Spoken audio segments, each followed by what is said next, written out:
International.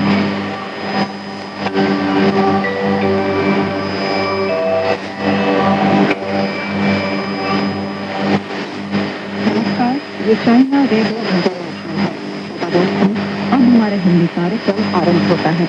आज के इस कार्यक्रम में समाचारों के बाद कली चीन के रंग कार्यक्रम से पहले चीन के ऐतिहासिक दुनिया और चीनी को राष्ट्रीय स्थापना प्रस्तुत किए जाएंगे और होगा रोजमर्रा की चीनी भाषा। और सुनिए आज के मुख्य समाचार। शी जिनपिंग के पार्टी निर्माण संबंधी विचार, शासन, जनसेवा और वैश्विक दृष्टिकोण। इस साल की पहली छमाही में चीन की सीपीआई में 1.0% की वृद्धि हुई। चीनी प्रतिनिधिमंडल ने ब्रिक्स देशों की महिला मंत्रियों की बैठक में भाग लिया। अब आप विद्या पांडे से सुनिए आज के मुख्य समाचार।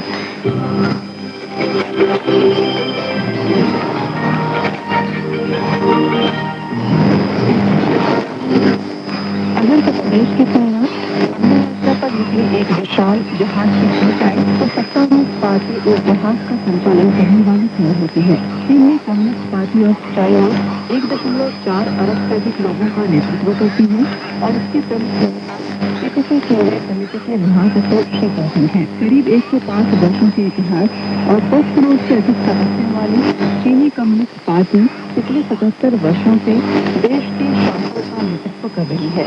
एक दशक से अधिक के शासन अनुभव और चिंतन के आधार पर शी जिनपिंग ने सत्तारूढ़ पार्टी के संचालन और प्रबंधन को लेकर विचारों का एक व्यवस्थित ढांचा प्रस्तुत किया है, जिसे शी जिनपिंग के पार्टी निर्माण संबंधी विचार कहा जाता है। इन विचारों का मूल सिद्धांत ये है कि किसी देश का प्रभावी ढंग से शासन करने के लिए सबसे पहले सत्तारूढ़ पार्टी को सुचारू और अनुशासित संचालन जरूरी है। साथ ही पार्टी के प्रबंधन का सबसे महत्वपूर्ण आधार जनता को सर्वोपरि रखना और उसकी सेवा करना है। शी जिनपिंग के पार्टी निर्माण संबंधी विचारों का केंद्र बिंदु जन केंद्रित विकास है।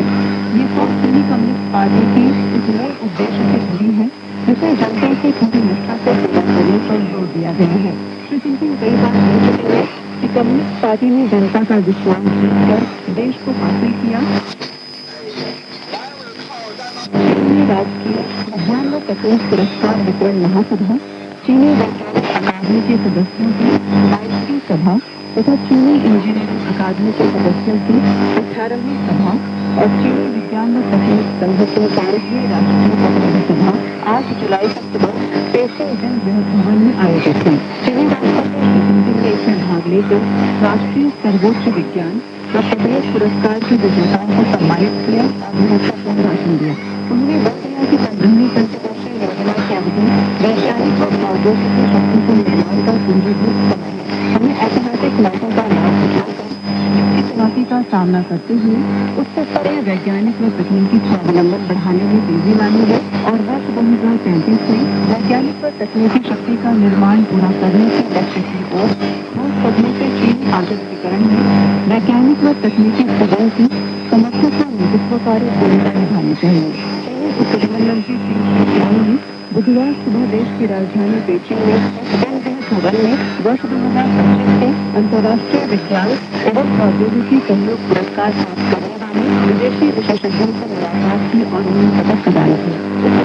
सिंह ने चीनी सरकार की ओर से विजेताओं को हार्दिक बधाई दी और चीन की वैज्ञानिक प्रगति तथा नवाचार विकास में उनके महत्वपूर्ण योगदान के लिए धन्यवाद किया। उन्होंने आशा व्यक्त की कि विशेषज्ञ चीनी वैज्ञानिकों के साथ आदान प्रदान और सहयोग गहरा करेंगे, वैज्ञानिक चुनौतियों का सामना करेंगे और साथी भविष्य वाले मानव समुदाय के निर्माण में योगदान करेंगे। समारोह के बाद कई संस्थाओं ने सभी विजेताओं के साथ सामूहिक तस्वीर खिंचवाई। पुरस्कार समारोह में 9 सदस्य विशेषज्ञों को वर्ष 2025 का अंतर्राष्ट्रीय विज्ञान एवं प्रौद्योगिकी सहयोग पुरस्कार प्रदान किया गया। बता दें कि वर्ष 1995 में पुरस्कार की शुरुआत के बाद से अब तक कुल 155 विदेशी विशेषज्ञ, 3 अंतर्राष्ट्रीय संगठन और 1 विदेशी संगठन इस सम्मान को सम्मानित किए जा चुके हैं। चीनी राष्ट्रीय सांख्यिकी ब्यूरो द्वारा 9 जुलाई को जारी आंकड़ों के अनुसार इस वर्ष की पहली तिमाही में राष्ट्रीय उपभोक्ता मूल्य सूचकांक में पिछले वर्ष की समान अवधि से 1.0% की वृद्धि हुई। जून में सीपीआई में 1.0% की वृद्धि हुई और मासिक आधार पर 0.6% की गिरावट आई। खाद्य और ऊर्जा संगठन को छोड़कर कोर सीपीआई में पिछले वर्ष की समान अवधि से 1.0% की वृद्धि हुई, जिससे इसमें मामूली वृद्धि जारी रही। राष्ट्रीय सांस्कृतिक ब्यूरो के शहरी प्रभाग के मुख्य सांख्यिक विद्वान के अनुसार सितलाई में महीने दर में 0.3% की गिरावट मुख्य रूप से मौसमी कारकों और अंतर्राष्ट्रीय बाजार मूल्यों में उतार चढ़ाव के कारण हुई। विशेष रूप से खाद्य पदार्थों की कीमतों में 0.4% की गिरावट आई, जबकि अंतर्राष्ट्रीय बाजार की कीमतों में उतार चढ़ाव के कारण सोने के आभूषण और गैसोलीन की कीमतों में क्रमशः 8.7% और 4.9% की गिरावट आई। 8 जुलाई को चीन में वर्ष 2026 के राष्ट्रीय ग्रीष्मकालीन सांस्कृतिक और पर्यटन उपभोग सत्र का शुभारंभ शंघाई प्रांत में हुआ। जानकारी के अनुसार इस सत्र के दौरान देश भर के विभिन्न क्षेत्र ग्रीष्मकालीन अवकाश, समुद्र तटीय पर्यटन, रात्रिकालीन अर्थव्यवस्था, क्रूज पर्यटन, नौकायन, पारिवारिक मनोरंजन, अध्ययन यात्राएं, अमूर्त सांस्कृतिक विरासत से जुड़े व्यंजन और संग्रहालय भ्रमण जैसे लोकप्रिय गतिविधियों पर विशेष ध्यान देंगे। इस दौरान उच्च गुणवत्ता वाले सांस्कृतिक और पर्यटन उत्पादों की आपूर्ति बढ़ाई जाएगी और देश भर में 30,000 से अधिक सांस्कृतिक एवं पर्यटन गतिविधियों का आयोजन किया जाएगा। साथ ही लोगों और पर्यटकों को ग्रीष्मकालीन छुट्टियों का भरपूर आनंद लेने के लिए 45 करोड़ युआन से अधिक उपभोक्ता वाउचर और अन्य उपभोग सब्सिडी भी दी जाएगी। चीनी और रूसी सेनाओं की संयुक्त समुद्री 2026 अभ्यास में बंदरगाह नियंत्रण चरण पूरा कर लिया है और 9 जुलाई का आधिकारिक तौर पर समुद्री प्रशिक्षण चरण में प्रवेश कर गया है। दोनों पक्षों के प्रतिभागी जहाज शिंकाओ के नौसैनिक बंदरगाह से निर्धारित समुद्री क्षेत्र के लिए रवाना हुए, जहां उन्होंने वास्तविक समुद्री प्रशिक्षण किया। 6 तारीख को इस अभ्यास के शुरू होने के बाद से इसमें भाग लेने वाले चीनी और रूसी अधिकारियों और सैनिकों ने बंदरगाह पर कई आदान प्रदान गतिविधियों का लिया है। योजना के अनुसार समुद्री अभ्यास का चरण शिंकाओ के निकट समुद्र और हवाई क्षेत्र में आयोजित किया जाएगा। इसमें समुद्र पौधे, वायु रक्षा और मिसाइल रक्षा, समुद्री हमला और संयुक्त पनडुब्बी बचाव जैसे विषय शामिल होंगे। 8 से 9 जुलाई तक अखिल चीन महिला संघ के उपाध्यक्ष वांग शाओई ने प्रतिनिधि मंडल लेकर भारत के कोचीन में आयोजित ब्रिक्स देशों के महिला मंत्रियों की बैठक में भाग लिया। उन्होंने इस बैठक को चीनी विशेषता वाले समाजवाद श्री जिनपिंग की विचारधारा का परिचय दिया और व्यक्त किया कि चीन विभिन्न पक्षों के साथ 4 वैश्विक संविधानों पर व्यावहारिक सहयोग है, महिला विकास का सशक्तिकरण करने, सांस्कृतिक आदान प्रदान से सभ्यताओं के पारस्परिक सीख बढ़ाने, समान कार्रवाई से वैश्विक महिला शिखर सम्मेलन की उपलब्धियां लागू करने और हाथ से हाथ मिलाकर मानवता के सर्वव्यापी से बढ़ने को तैयार है। चीनी प्रतिनिधिमंडल ने चीन के विकास की उपलब्धियां साझा की और चीन में आयोजित वैश्विक महिला शिखर सम्मेलन तथा महिलाओं के सर्वांगीण विकास को इस बैठक के संयुक्त बयान में शामिल कराने के लिए बढ़ावा दिया। अमेरिकी केंद्रीय कमान ने 8 जुलाई को सोशल मीडिया पर घोषणा की कि अमेरिकी सेना ने उस दिन ईरान पर आक्रमण किए हैं। होर्मुज़ जलबंदी मध्य में व्यापारिक जहाजों पर चौथे दिन ईरानी हमले के जवाब में ईरान पर लगातार दूसरा दिन सैन्य हमले किए हैं। इसके बाद ईरानी संसद अध्यक्ष ने सोशल मीडिया पर कड़ी प्रतिक्रिया देते हुए कहा कि अगर तुमने हमला करने की हिम्मत की तो मैं जवाबी कार्रवाई करूंगा। अमेरिकी राष्ट्रपति डोनाल्ड ट्रंप ने आज सवाल को धमकी दी कि अगर ईरान होर्मुज़ जलबंदी वापसी में करने वाले जहाजों पर हमले जारी रखता है तो अमेरिकी सेना के जवाबी हमले और भी रोशन होंगे। इससे पहले अमेरिकी केंद्रीय कमान ने सोशल मीडिया पर घोषणा की कि होर्मुज़ जलबंदी मध्य में नागों और खतरे में डालने की ईरानी क्षमता को और कमजोर करने के लिए अमेरिकी सेना ने उस दिन ईरान पर और हमले किए हैं। बाद में अमेरिकी केंद्रीय कमान ने सोशल मीडिया पर घोषणा की क्योंकि ईरान के खिलाफ हमलों का एक और दौर पूरा कर दिया है, जिसमें लगभग 90 ईरानी सैनिक ठिकानों को निशाना बनाया गया, जिसमें वायु रक्षा प्रणाली, तटीय निगरानी सुविधाएं, मिसाइल और ड्रोन भंडारण सुविधाएं और ईरानी पक्ष के साथ सैन्य रसद घटना में सुधार कर रहे हैं। दक्षिण पूर्वी बांग्लादेश में 8 जुलाई को हुई भारी बारिश के कारण 3 जगह भूस्खलन हुआ, जिसमें 10 बच्चों की मौत हो गई। बांग्लादेश के refugee relief and repatriation commissioner Rahman ने 8 जुलाई को चीनी समाचार एजेंसी शिन्हुआ को बताया कि इसी दौरान दक्षिण पूर्वी बांग्लादेश के खास बाजार क्षेत्र में बड़ा भूस्खलन हुआ।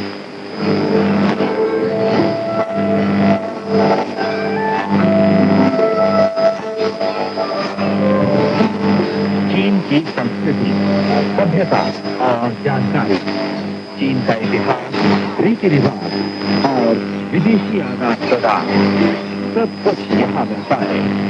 आइए चलते हैं चीन के सफर पर और शुरू करते हैं हमारा हमारा खास कार्यक्रम स्वर्णिम चीन के रंग।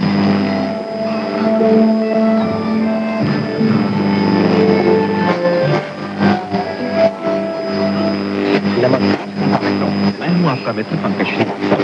इस कार्यक्रम में हम आपको सुनवाएंगे चीन की ऐतिहासिक कहानियों के कुछ अंश। मित्रों, आज हम आपके सामने पेश करेंगे श्वेनचांग यानी भेमसांग के पश्चिम की तीर्थ यात्रा। ये तो एकदम है, ये तो पिछली बार जो हमने आपको पढ़ी थी सन 628 से 621 में श्वेनचांग ने उत्तर भारत के एक राज्यों का भ्रमण किया, अनेक बौद्ध के स्थानों की यात्रा की और संस्कृत की। सन 621 के अंत में वो मगध राज्य के नालंदा बिहार में जा पहुंचा, जहाँ पर उसने 5 वर्ष तक अध्ययन अनुशीलन किया। बाद में वो भारत भर में विख्यात प्रथम श्रेणी का बौद्ध विद्वान बन गया, किंतु उसे इससे आत्मसंतोष नहीं हुआ। उसने फिर भारत के पूर्वी, दक्षिणी और पश्चिमी क्षेत्रों का भ्रमण कर उन क्षेत्रों में कई स्थानों की यात्रा की और सुप्रसिद्ध बौद्ध आचार्यों के दर्शन किए। 2 वर्ष के पश्चात वो नालंदा बिहार में पुनः लौट आया। आचार्य शीलभद्र ने उसे बिहार में व्याख्यान देने का निमंत्रण दिया। उस समय मगध राज्य परम शक्तिशाली था और हर्षवर्धन पूरे भारत में अधिकतम कीर्ति लब्ध सम्राट था। सन 642 के दिसंबर में उसने राजधानी कन्नौज में 1 वर्ष पूर्व बृहत्तर शास्त्रार्थ सम्मेलन का आयोजन किया। सम्मेलन में भाग लेने वाले व्यक्तियों की संख्या कम से कम 10,000 थी, जिनमें भारत के 18 राजा, 3 पुरंदर महाभिक्षु, नालंदा बिहार के 1,000 आचार्य और शिष्य, ब्राह्मण और अन्य श्रेणियों के 2,000 व्यक्ति और अनुचर और सेवक थे। इस सम्मेलन में भाग लेने के लिए उनमें कुछ लोग हाथियों पर सवार होकर, कुछ गाड़ियों में और कुछ अन्य पैदल चलकर आए थे। 30 किलोमीटर लंबे मार्ग में उनकी पंक्तियां दिखाई देती थी। इस सम्मेलन का प्रमुख वक्ता श्वेनचांग था। सम्मेलन में श्वेनचांग ने संस्कृत भाषा में अपना शोध प्रबंध पढ़ा।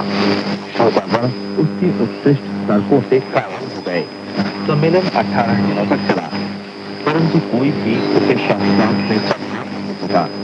सम्मेलन समाप्त होने के दिन राजा हर्षवर्धन ने उसे उपहार में 10,000 सोने के और 30,000 चांदी के सिक्के और 100 चीवर दिए। स्थानीय प्रथा के अनुसार एक भव्य समारोह का आयोजन किया गया। श्वेनचांग ने एक हाथी पर बैठकर सभा स्थल का एक चक्कर काटा। उसके साथ अनेक पार्षद भी दोनों ओर चल रहे थे और दर्शकगण लगातार उसकी जय जयकार कर रहे थे। संक्षेप में उसे भारतीय लोगों का प्रचुर सम्मान और प्रशंसा प्राप्त हुई। उस सम्मेलन के बाद भारत भर में उसकी ख्याति फैल गई। तेरे दम से है, ये संस्कृति तेरे दम से है, ये संस्कृति तुमसे है। श्वेनचांग को मातृभूमि से अलग हो बहुत लंबा समय बीत चुका था, इसलिए उसे मातृभूमि की याद सताती रहती थी। राजा हर्षवर्धन अनेक राजाओं और व्यापक रूप से भिक्षु भिक्षुणियों ने उसे बारंबार भारत में ही रहने की सलाह दी। एक राजा को यहाँ तक कह बैठा कि यदि वो ठहरने के लिए सहमत हो जाए तो उसके उपलक्ष्य में 100 विहारों का निर्माण किया जाएगा, किंतु उसने शिष्टतापूर्वक वहाँ रहने से इनकार कर दिया, क्योंकि उसे मातृभूमि की याद बहुत सता रही थी। उसने बौद्ध सूत्र खोजने का अपना उद्देश्य पूरा कर लिया था।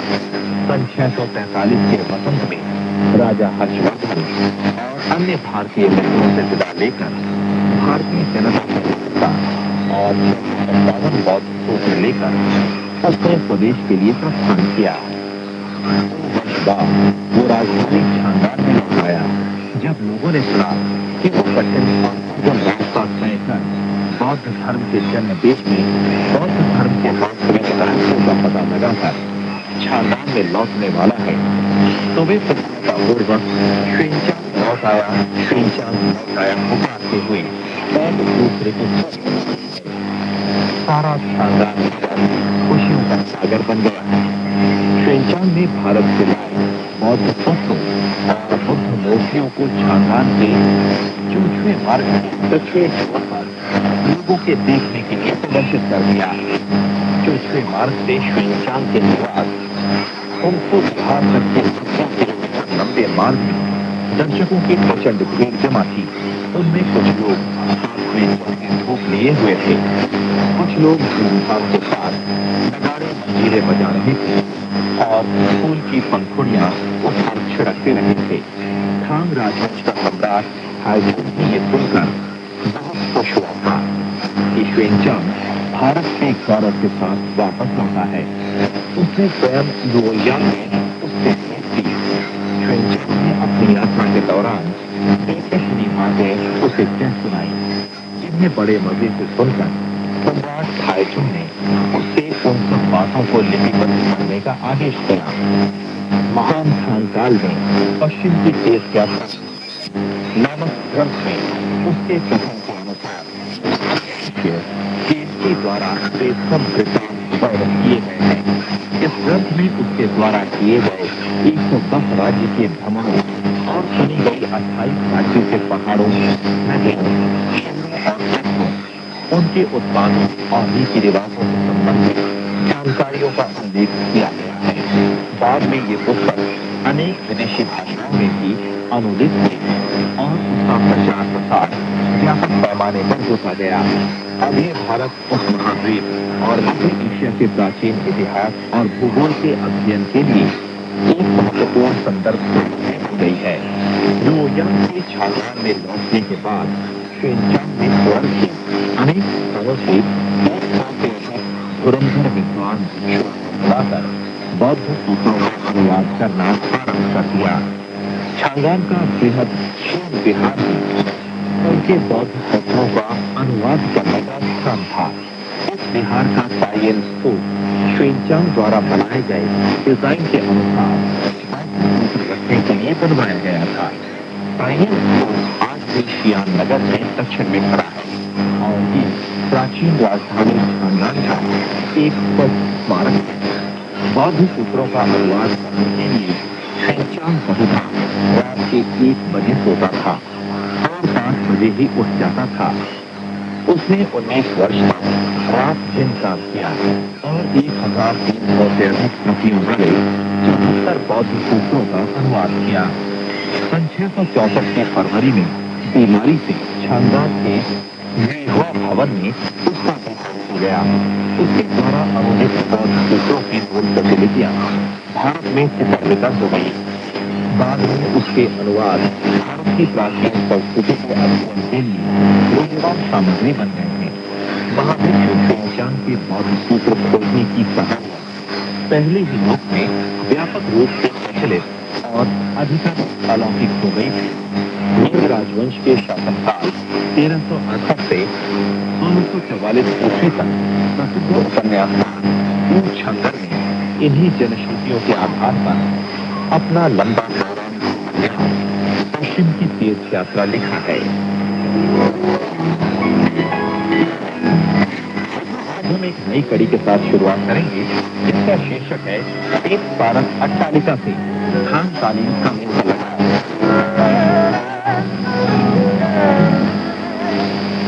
वुहान की प्रसिद्ध पहाड़ी की चोटी पर चीनी परंपरागत शैली वाली एक 49 मीटर ऊंची मनोहर चौकोर 5 मंजिला अट्टालिका विश्व विख्यात एक पारस अट्टालिका है।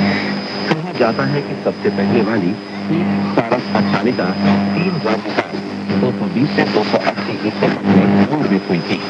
बाद में युग के परिवर्तनों और युद्धों और प्राकृतिक विपत्तियों के कारण उसका कई बार विनाश और पुनर्निर्माण किया गया।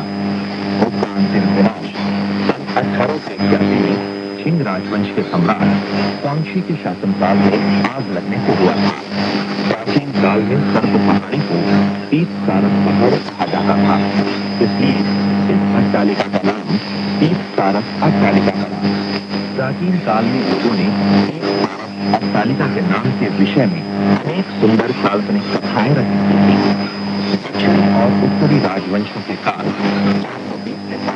481 ईस्वी में किंवदंती थी कि ऋषि वांग xian सारस पर सवार होकर यहाँ से गुजरे थे। हान राजवंश काल 618 से 907 ईस्वी और सोंग राजवंश काल 907 से 1279 ईस्वी तक में एक और किंवदंती थी कि 3 राज्यकाल में शू राज्य का भी नामक व्यक्ति ऋषि बनने पर एक सारस पर बैठकर यहाँ आकर विश्राम किया करता था। मिंग 1368 से 1644 ईस्वी और छिंग 1644 से 1911 ईस्वी तक राजवंशों में लोगों ने 20 सारस अट्टालिका को 8 ऋषियों में से एक लुई तोंगपिन से जोड़कर कहा था कि थांग काल में लुई तोंगपिन यहाँ आकर शराब पिया करते थे, किंतु उन्होंने कभी भी शराब का मूल्य नहीं चुकाया। दुकान का मालिक उन्हें बराबर शराब देता रहा। इससे वो बहुत प्रसन्न हुए। एक दिन जब वो उस दुकान में आई तो प्रचंड गर्मी होने के कारण दुकान के मालिक ने उन्हें तरबूज भी खिलाया। तरबूज खाने के बाद उन्होंने तरबूज के छिलके से दीवार पर एक सारस का चित्र बना दिया। उसके तुरंत बाद वो गाना गाने लगे और सारस भी दीवार से गुजर आया। तब से लगभग 1000 लोग नित्य शराब पीने उस दुकान में आने लगे। केवल कुछ दिनों में ही दुकान के मालिक ने 20,000 रुपए कमा लिए। उसने लुई तोंगपिन के प्रति अपनी कृतज्ञता प्रकट करने के लिए उन्हें बहुत से रुपए देने चाहे, किंतु तोंगपिन ने दृढ़तापूर्वक रुपए देने से इनकार कर दिया। बाद में दुकान के मालिक ने उनकी स्मृति में इस अट्टालिका का निर्माण कराया। 20 सारस अट्टालिका से संबंधित इन हृदय स्पर्शी कथाओं ने प्राचीन काल से आज तक बहुत से कवियों और चित्रकारों को यहाँ आकर कविता रचने और चित्र बनाने के लिए आकर्षित किया है। थांगकालीन कवि छुएंग हाओ 754 ईस्वी की कविता 30 सारस अट्टालिका उन कविताओं में सर्वोत्कृष्ट थी।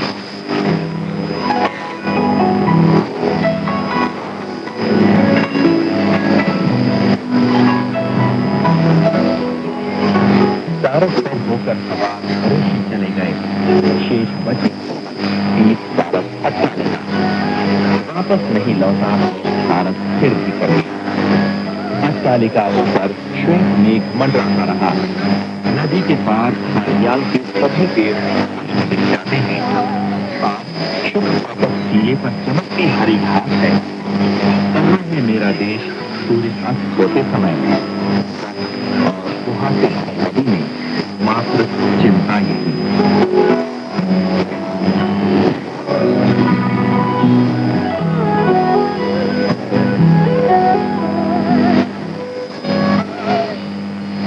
थांगकाल चीन के प्राचीन काव्य का स्वर्ण युग था। उस काल में अनेक श्रेष्ठ कवियों का प्रादुर्भाव हुआ। मानो वे विद्यमान तारागण हो। उनकी अनेक सुंदर और उत्कृष्ट कविताएं आज तक प्रचलित हैं। केवल संपूर्ण थांगकाल की कविताएं नामक पुस्तक में ही लगभग 50,000 कविताओं का संकलन किया गया था। इन कविताओं में थांगकाल के सामाजिक जीवन की विशद अभिव्यक्ति हुई है और इनके कलात्मक रूप भी सुंदर हैं। इनमें छंदोबद्ध कविताएं थांगकाल की नवोदित काव्य शैली थी। छुएंग हाओ की 30 सारस अट्टालिका इसी शैली की कविताओं में से एक है। छुएंग हाओ थांग राजवंश के उन्नत मध्यकाल में जीवित था। यद्यपि उसके पीछे छोड़ी गई कविताएं संख्या में अधिक नहीं है, इसलिए उत्कृष्ट है। 30 सारस अट्टालिका उसकी प्रतिनिधि रचना है। इस कविता में उसने सुंदर पौराणिक कथाओं के माध्यम से 30 सारस अट्टालिका की उत्पत्ति और उसके चारों ओर के सुंदर प्राकृतिक दृश्यों का परिचय दिया। साथ ही इस पृष्ठभूमि में उत्पन्न अपनी विरह व्यथा की अभिव्यंजना की। थांगकालीन लोगों ने उसकी इस कविता को थांगकालीन छंदोबद्ध कविताओं का शीर्ष कहा था। थांगकालीन कवि ली बाई ने शमशान से गुजरते समय उसकी ये कविता पढ़ी और उसकी पूरी प्रशंसा की। किंवदंती के अनुसार ये कविता देखने से ली बाई ने भी ब्रश उठाकर कुछ लिखना चाहा था, किंतु छुए हाव की कविता पढ़ने के बाद उसने केवल ये दो बातें कहकर ब्रश उड़ा दिया कि सम्मुख फैले दृश्यों की चर्चा करने की क्या आवश्यकता। जब दीवार पर छुए हाव की कविता अंकित हो ही रही है, कदाचित यही कारण था कि 30 सारस अट्टालिका के बगल में ही दृश्य रखने वाले मंडप का निर्माण भी किया गया था।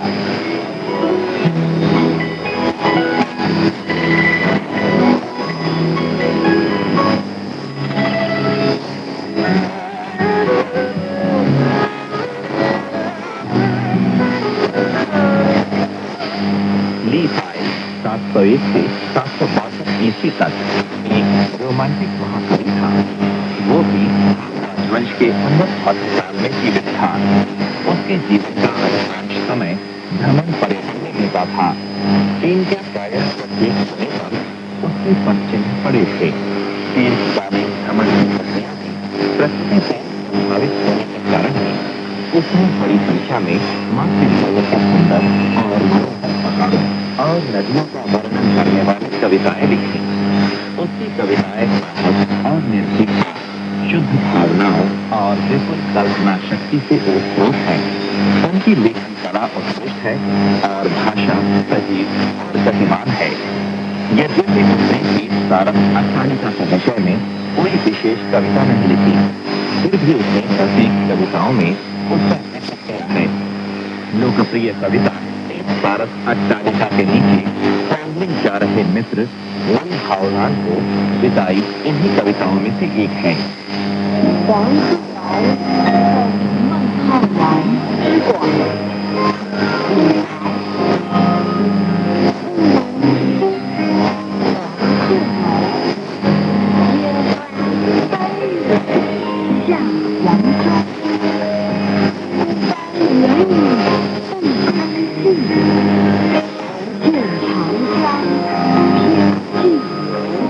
पश्चिम में 30 सारस अट्टालिका छोड़कर मेरा मित्र पालतान वासंती मार्ग से चला गया यांचाओ की ओर। पूर्वी क्षितिज में उलझल हो गई उसकी एकाकी दूर छाया और नौका थी। केवल छांगचान नदी फिर भी बहती जाती नभ से छोर के छोर है।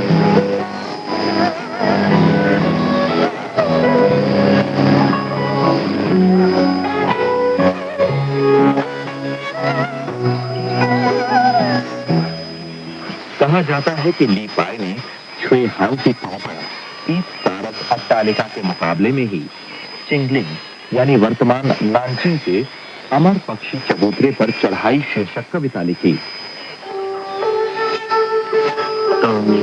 金陵凤凰台，凤凰台上凤凰楼，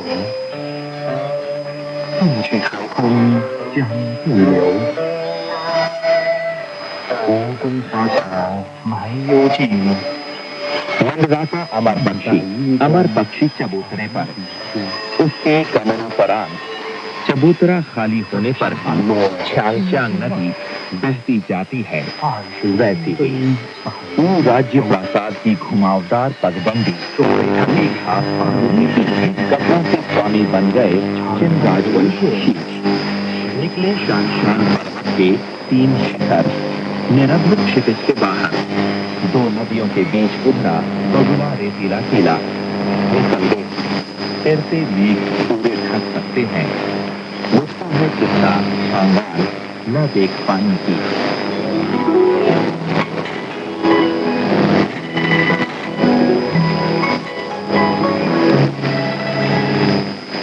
सारस अट्टालिका के नीचे क्वांगलिंग जा रहे मित्र मंग हाओलान को विदाई चिंगलिंग के अमर पक्षी चबूतरे पर चढ़ाई दोनों कविताएं प्राकृतिक दृश्य और पुराने अवशेषों का वर्णन करने वाली समकालीन कविता और एक दूसरे से गौड़ नहीं है। छुए हाव और ली पाई के समकालीन कवि मंग हाओलान, वांग वेई और च्यापाओ आदि ने 30 सारस अट्टालिका के विषय में कविताएं लिखी थी। उदाहरण के लिए मंग हाओलान ने तोपा रेतीले किले के बगल में च्याओ के मित्र वांग का शीर्षक कविता लिखी थी। इस कविता में उसने 30 तालिका पर खड़े होकर सूरज, शुभ साइकिल टीले के सुंदर दृश्यों का सजीव वर्णन किया था। थांग राजवंश के मध्यकाल में थानवी, लियू युइशी और पाई छुई आदि कवियों ने भी 30 सारस अट्टालिका की सराहना करने वाली कविताएं लिखी थी। पाई छुई की निम्नलिखित कविता इन्हीं कविताओं में से एक है।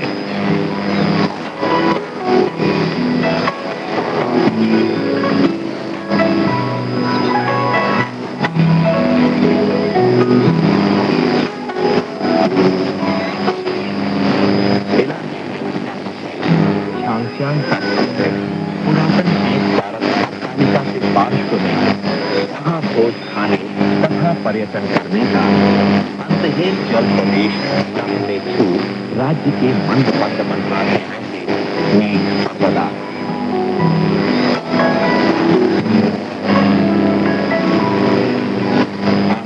रहता है। करोनगर वाद्य संगीत की धुन में तटवर्ती खासो बिहार की नदी की नदी श्वेत उछालती रस परणी वन है ढकी सैकत टीले को।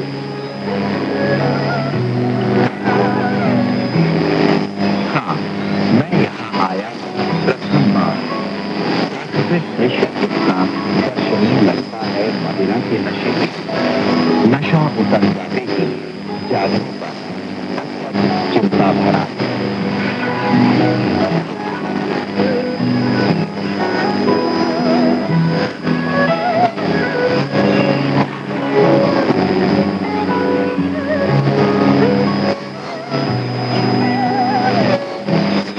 पाई छुई 772 से 840 ईस्वी तक एक यथार्थवादी महाकवि था। उसके जीवन काल में थांग राजवंश का शासन पतनोन्मुख होने लगा था और इसकी वर्ष प्रतिवर्ष चलती रही थी। वास्तविक भ्रष्टाचार और उथल पुथल को देखकर उसने सक्रियतापूर्वक प्रतिपादन किया कि कविता के इस बड़ा रूप से जनता के मैं जीवन का किया जाए और समाज के वास्तविक स्थितियों की अभिव्यक्ति की जाए। इससे थांगतालीन का लेखन का नया विकास हुआ। उसने अपने जीवन काल में अनेक व्यंग्य कविताएं लिखी। जिससे शासनाधिकारियों को डर लगा। प्रसिद्ध कोयला बेचने वाला बूढ़ा और शहरों का प्रतिभा उसकी व्यंग्य कविताओं की प्रतिनिधि कृतियां हैं। उसने प्राकृतिक दृश्यों का वर्णन करती अनेक कविताएं भी लिखी थी। उपर्युक्त अट्टालिका संबंधित कविता इन्हीं कविताओं में से एक है। इस कविता में उसने न केवल 30 सारस अट्टालिका पर खड़े दूर से दिख रहे मनोहर प्राकृतिक दृश्यों का वर्णन किया है, बल्कि वर्तमान समाज के अपनी चिंता भी प्रकट की है। थांग साल के महाकवियों में केवल 770 ईस्वी में 30 सारस अट्टालिका से संबंधित कविताएं नहीं लिखी। उसका जीवन काल पाई छुई से कुछ पहले और ये पाई पीछे था। ये काल थांग राजवंश का उन्नति से पतन की ओर चलने वाला भी था। वो भी एक यथार्थवादी महाकवि था। उसकी कविताओं में मातृभूमि और जनता को प्यार करने की उदार भावनाएं और सचेत सामाजिक विषय वस्तु भरी हुई है। और हमने थांग राजवंश के उत्थान पतन के इतिहास की सच्ची अभिव्यक्ति हुई है। इसलिए लोग उसकी कविताओं को स्वप्न इतिहास कहते हैं। उसकी कविताएं कला कौशल की दृष्टि से भी श्रेष्ठ है। स्वयं उसने कहा था कि चपका लग गया है। मैं लोगों को आश्चर्य में डालने वाले वाक्य लिखे बिना नहीं रह सकता। थांग राजवंश के अंतिम भाग में लघु नाम से जाने माने कवि 803 से 852 ईस्वी तक में एक का संबंध एक कविता लिखी थी। उसे लघु कहे जाने का कारण था उसने भी सूफों की भांति अपनी कविताओं में उस पतनशील काल की त्रुटियों का प्रकाश किया। राजवंश का अंतिम काल विपद लीलाओं से भरा हुआ था। उसका शासन ज्यादा भ्रष्ट हो गया और जनता का जीवन और अधिक दुर्भर हो गया था। कवि तोमो ने जनता के कठिन जीवन का ध्यान रखा और भ्रष्ट शासन पर गहरा असंतोष प्रकट किया। साथ ही उसकी कविताएं भी बहुत सुंदर हैं और उनकी अपनी विशिष्ट शैली भी है। नियमित पंक्तियों और रेखाक्षरों वाला अपनी किताबें उसकी कविताओं का उच्चतम उदाहरण है। उसकी 30 कारक अट्टालिका संबंधी कविता का अंतिम अंश है। 30 कारक अट्टालिका के सम्मुख चौड़ी बासंती नदी बहती है। शराब पीते समय आप अपने पुराने मित्र को याद कर सकेंगे। ये कविता कवि ने शाखाओं वर्तमान उछाल जा रहे मित्र को विदा देते समय लिखी थी। उसने उसको याद दिलाया था कि शाखाओं पहुंचने के बाद 30 कारक अट्टालिका पर चढ़कर चौड़ी छामश्याम नदी की ओर मुड़कर शराब पीते समय अपने पुराने उसको न भूले। खान साल में 30 कारक अट्टालिका संबंधी अनेक कविताएं लिखी गईं। ही नहीं, 2 साल से आज तक अनेक कवियों ने 30 कारक अट्टालिका से संबंधित कविताएं लिखी हैं।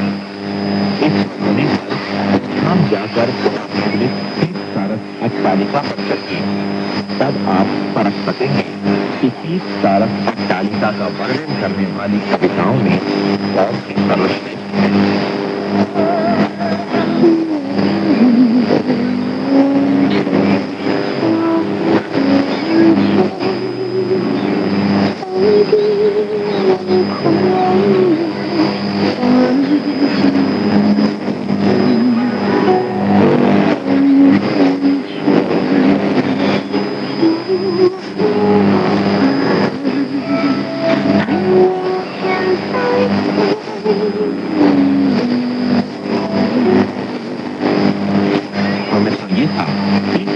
अट्टालिका से खानकालीन कवि का लगाव।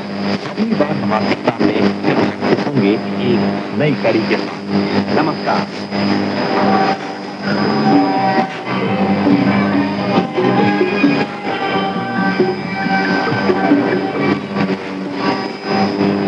यह चाइना रेडियो इंटरनेशनल है। अब शुरू होता है पश्चिम की तीर्थ यात्रा महासागर का समय।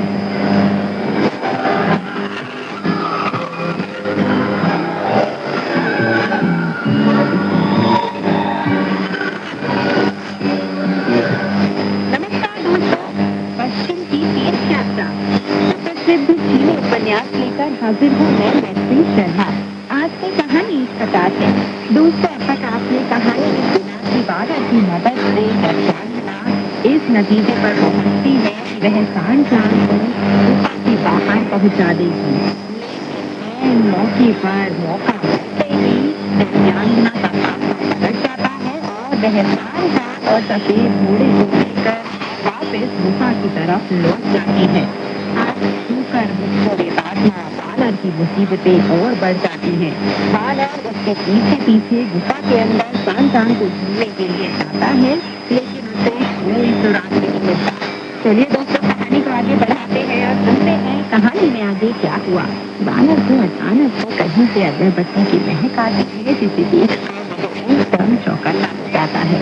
वह सोचता है अगरबत्ती की महक तुलसी की तरफ से आ रही है। कहीं होंगे। इतना सोचकर वह अपना लोहा हाथ में उठाकर पीछे की तरफ गया, पर वहां उसे किसी भी प्राणी का नामो निशान नहीं मिला। पीछे की कार के पास चढ़ाने के लिए एक मेज लगी थी। मेज पर चादर डराते गए थे और उस पर एक सुनहरा धूपदान रखा हुआ था। धूपदान अगरबत्ती की तेज गंध वाला धुआं उठ रहा था। मेज पर एक तख्ती पड़ी थी, जिस पर सुनहरे अक्षर लिखे हुए थे और चढ़ावा चढ़ाया गया था। तख्ती पर लिखा था, श्रद्धेय पिता स्वर्ग राजा जी। उसने कुछ और भी लिखा था, माननीय ज्येष्ठ भ्राता तृतीय राजकुमार नचा। यह सब बहुत खुश हुआ। उसने वैज्ञानिक और ध्यान महाभिषेक अपना दल उंगलियों के बीच रगड़कर उसे खटाई की काम आने वाली के बराबर छोटा बना लिया और अपने काम में खर्च किया। सत्य दान को शपथ कर उतार दिया और पाटन में बाहर अपने मेघयान में जा पहुंचा। गुफा के दरवाजे पर पहुंचे तक वह हाथी मार कर हंसता रहा। जब सूर्यदात्मा ने उसकी हंसने की आवाज सुनी तो उन्होंने गुफा के दरवाजे का अवरोध हटा लिया और वानर का अभिवादन करते हुए उससे पूछा, तुम इतने खुश क्यों दिखाई दे रहे हो? क्या तुमने गुरुदेव को छुड़ा लिया है बड़े भैया? वानर ने मुस्कुराकर कहा, उन्हें छुड़ाने की जरूरत नहीं है। हम इस पक्षी से उन्हें छुड़ाने का अनुरोध कर सकते हैं।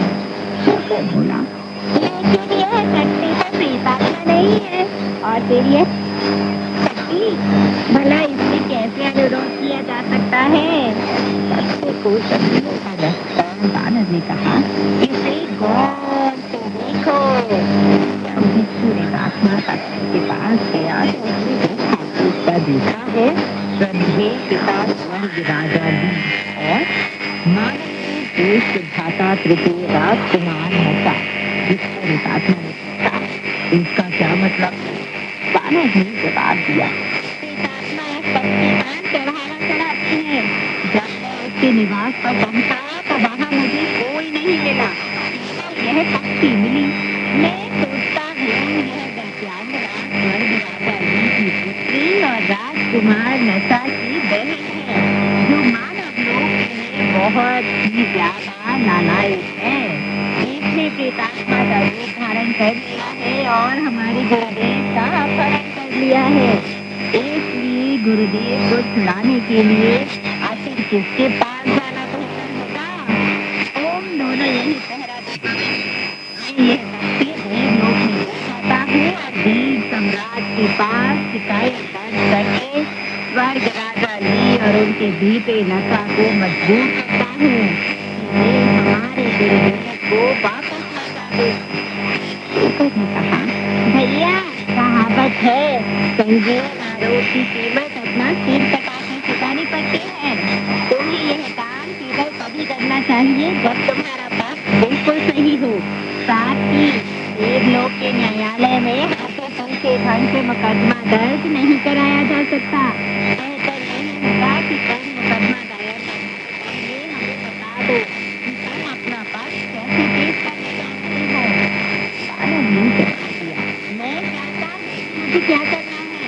मैं पक्षी और हिंदुस्तान को प्रमाण के रूप में पेश करने एक लिखित शिकायत पत्र भी प्रस्तुत करूंगा।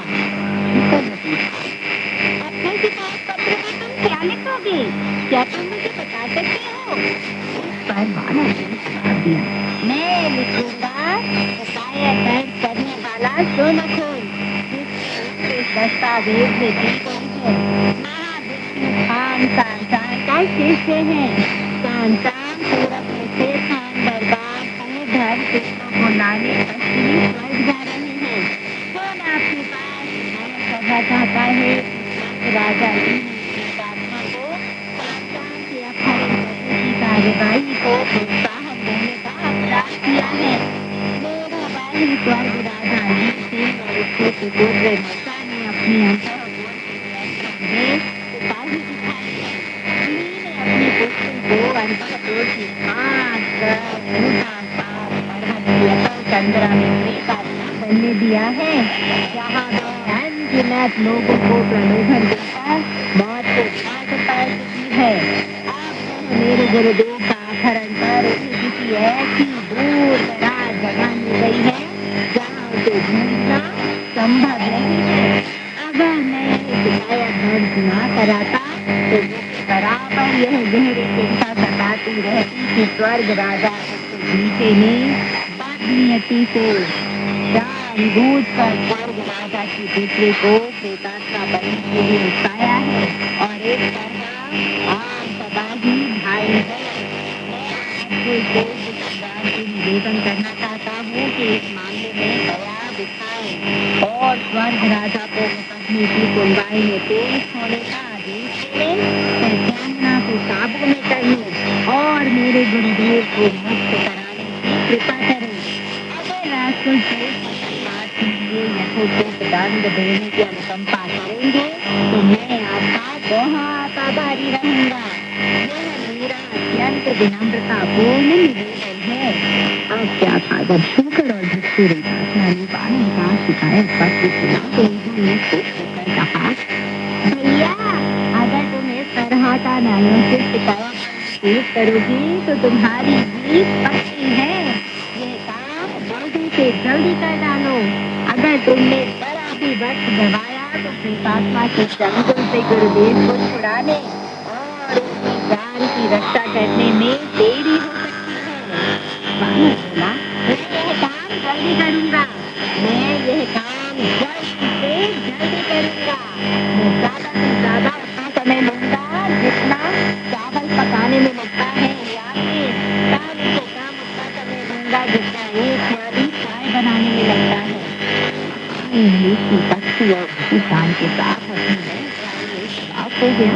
सीधा देवलोक के दक्षिणी दरवाजे पर जा पहुंचा, जहाँ महाबली और लोकपाल नामक देवराजों ने छुपकर उसका स्वागत किया और उसी तरह की बाधा खड़ी करने की हिम्मत दिया। ब्रह्मांड प्रकाश महातत्व में जा पहुंचा, जहाँ चांद नामक महान शिक्षकों ने उसके प्रति भारी विनम्रता दिखाते हुए उससे पूछा, महान मनुष्य आपका यहाँ आना कैसे हुआ? बानर ने कहा, मुझे यहाँ एक शिकायत दर्ज करानी है। मुझे यहाँ एक दो लोगों के खिलाफ शिकायत दर्ज करानी है। शिक्षकों ने सोचा,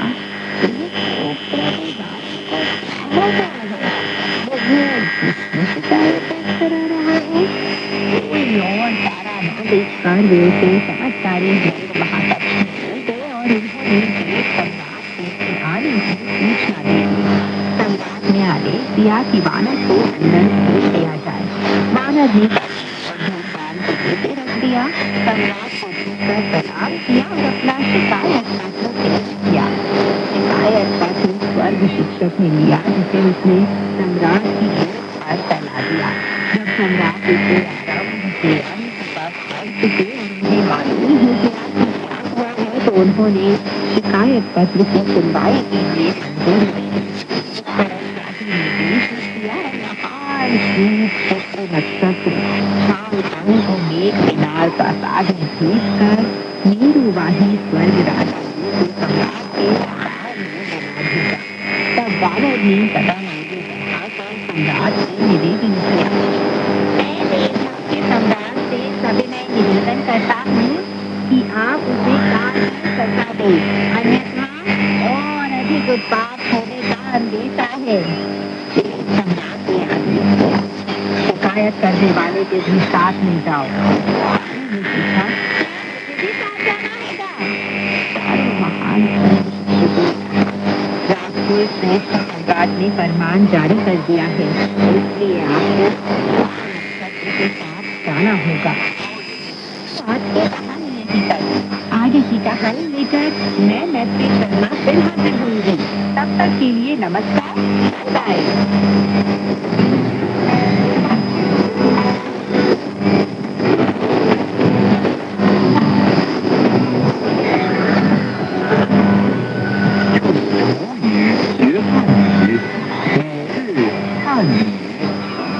मातृभाषा में जिन्हें सीखें,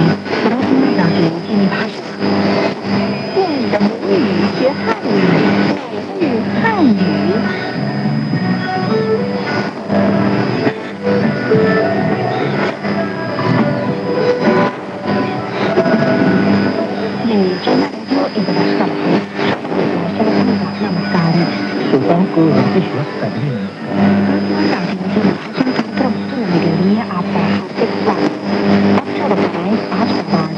आज के मुख्य वाक्य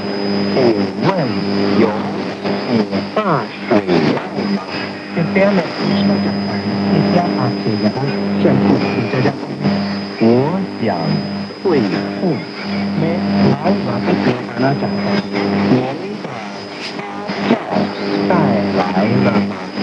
क्या आप अपनी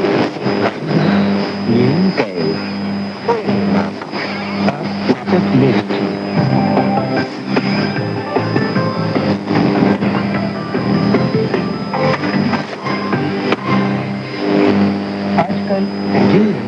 खरीदारी करना बहुत सुविधाजनक हो गया है।